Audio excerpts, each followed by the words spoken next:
today. We're gonna watch Candace talk about the real reason Black America is being destroyed. Let's talk. Well, let's watch.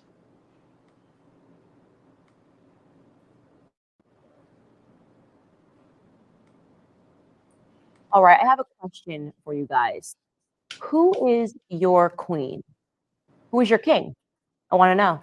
With the recent passing of Queen Elizabeth, this question has been on my mind. Plus, later on, rapper PNB Rock was fatally shot at Roscoe's Chicken and Waffles. What does that mean regarding the state of Black America? All that and more today on Candace Owens.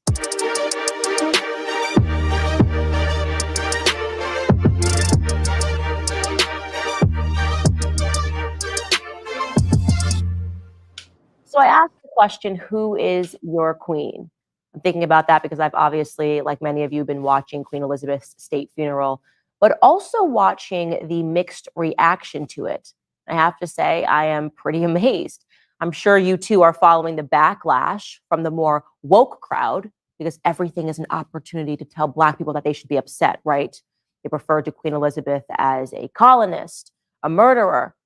Okay, I'm not really interested in defending those positions. I easily could, but I'm more interested in covering the stark contrast regarding the individuals who attacked her and their positions on previous things that have occurred within Black America. Ready? So the first person, obviously, I'd like to talk about, which you probably heard about because the timing of her tweet was just incredible. It felt like moments after we learned that Queen Elizabeth had passed, she felt it was necessary to send a vicious, disgusting tweet. This is a professor, of course, it's always a professor, at Carnegie Mellon. Her name is Uju Anya, and she tweeted this. I heard the chief monarch of a thieving, raping, genocidal empire is finally dying. May her pain be excruciating. I want to focus on that word raping, right? Because apparently you have to assume that rape bothers her, but you shouldn't assume that.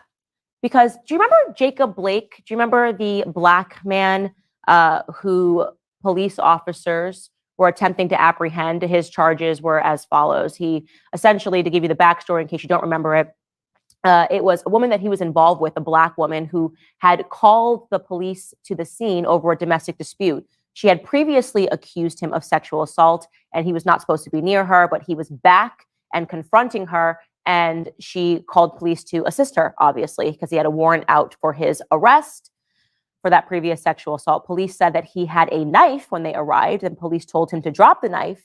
He did not drop the knife, and the knife was eventually recovered from that scene. By the way, I want to be more explicit here. He was accused of digitally raping that woman who called police to the scene. So you would think that Uju Anya would have something to say about that, and she did have something to say. What she said was Jacob Blake is a family man. She went on to say his sister, Latitra Widman, reminds us all that he has people and he is somebody's people. No image you paint of him erases that. No story you tell alleging his lack of worth justifies the crime police committed against him. Wow. Okay, so she doesn't care that a woman called and obviously was scared for her life. She doesn't care that a woman has accused him of sexual assault. She doesn't care that a woman has accused him of digitally raping her because nothing that you could possibly say could denigrate Jacob Blake in her mind. Who cares if he was a knife-wielding maniac? It doesn't matter because, I don't know, Black Americans should see him as some sort of a brave hero. I guess see him as a victim. This happens over and over and over again. I have to ask the question, who are the people that we are told that we should feel badly for? Who are the people that we are told that we should celebrate? Who are our kings and queens? Not far behind, of course, was the Washington Post. This is a tweet from columnist Karen Ataya regarding Queen Elizabeth's passing. She wrote, Black and brown people around the world who were subject to horrendous cruelties and economic deprivation under British colonialism are allowed to have feelings about Queen Elizabeth. After all, they were her subjects too. Okay, so the idea here is obvious. Black Americans have been subjected to horrendous cruelties under British colonialism. Got it, Karen. Now, what were her thoughts on George Floyd? You want to talk about Black Americans that suffered under the hands of somebody. George Floyd would be an interesting. I was thinking about that press conference that George W. Bush did. Somebody threw a shoe at his head. You throw a shoe at Joe Biden, you will kill him. Topic. This is actually really funny. If you saw that press conference with George Bush where somebody threw a fucking shoe at him and he dodged it like a pro, I swear, every time I watch that clip, I'm dying. I am dying. Like, that is so, he was my favorite president after that. Like, I was like, he's my president. He's my president. I was hella funny. Somebody threw a shoe, bro. He literally did it. Wait, we're about to watch. This is so fucking funny. I'm sorry. We have to do like an interlude for a second because that shit is so funny. George Bush, the shoe. Oh my god. It was so funny.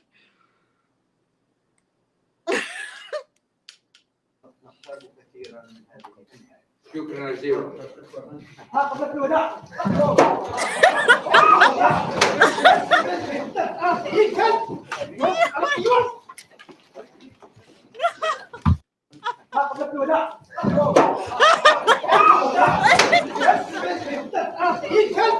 Oh my god.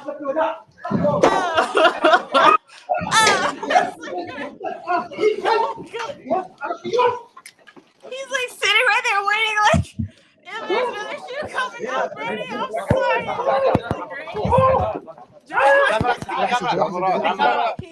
So what That was if the guy threw a shoe at me? No, I consider it an important step in on the road toward an Iraq that can sustain itself, govern itself, and defend itself. But let me talk about the guy throwing the shoe. It is one way to gain attention. It's like going to a political rally and having people yell at you. It's like driving down the street and have people not gesturing with all 5 fingers.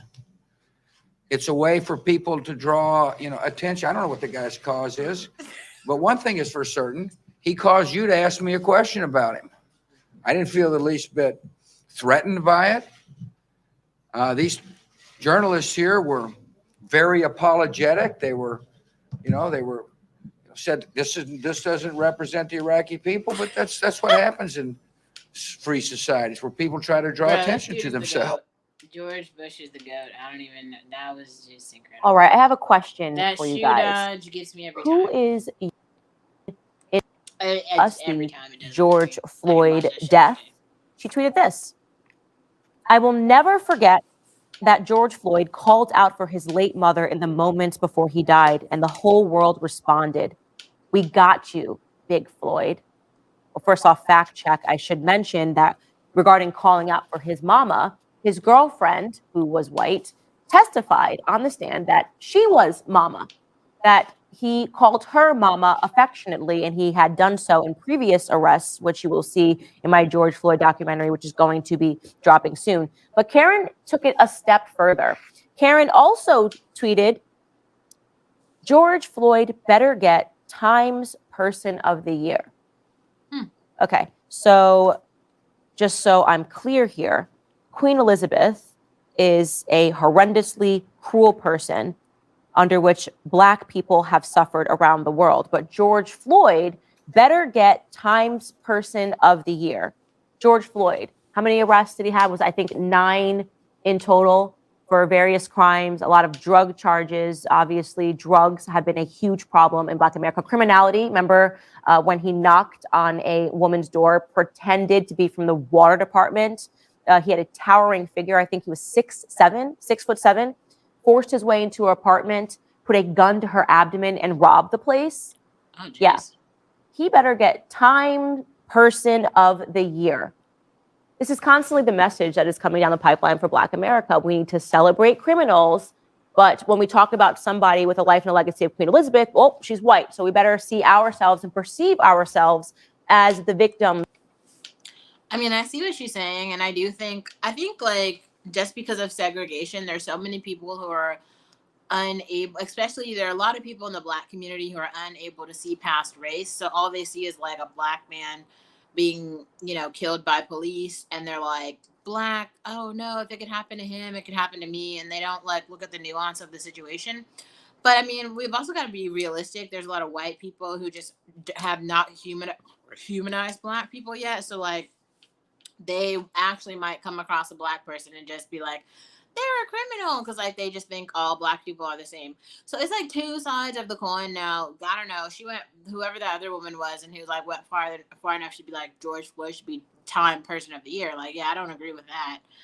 This is what I mean. The moderate perspective is real. Like, right, you have Uju on one side, you have Candace on the other, and then you have me like right in the middle. Like, I can see both sides, because I think Candace is also painting a picture where she's like completely erasing like colonialism and like all the things that the Queen did stand for. Because like literally if she's gonna be like non-biased about like a person and what that person has done, good and bad, like she's literally, and a lot of people in these conservative channels who just love the Queen, like they just refuse to talk about the literal awful things that the Queen and her tribe have done to groups of people, most who were Black, just because they were Black and because of colonialism. Like India and Africa specifically, that's like Black and brown people were impacted by her rule, and that's real. Candace is also, she's not a historian, so we have to be like clear here. She didn't, I mean, maybe she knows like a little bit about world history, but like there are other people who like study world history. They have like PhDs in world history and African American history. They study, like they spent like 9 years studying colonialism. So go listen to those people. Like, don't take Candace as being like an expert of Queen Elizabeth, or like if you actually want to learn about Queen Elizabeth and her the good things that she did and the bad things that she's done, go just search her name on YouTube and like actually listen to people who studied that time period, and they'll probably unbiasedly talk about the good and the bad things that she's done. Like every other person, she's not all good and she's not all bad. She's done like a mixed bag of shit. Some of the stuff was nice, some of the stuff was not so nice. But it's also not, in Queen Elizabeth's case though, it is kind of black and white, because like colonialism was literally about like taking land and resources from Black people, and that's a thing. So that is actually racialized. And George Floyd was symbolic of police brutality against a Black person, so that is also real. But George Floyd is also a criminal and a drug addict, and that is also real. So like all these things are playing out at the same time. It's not just like simple in terms of like one thing as opposed to the other. That makes sense. I'm gonna end this, but yeah, watch the rest on your own.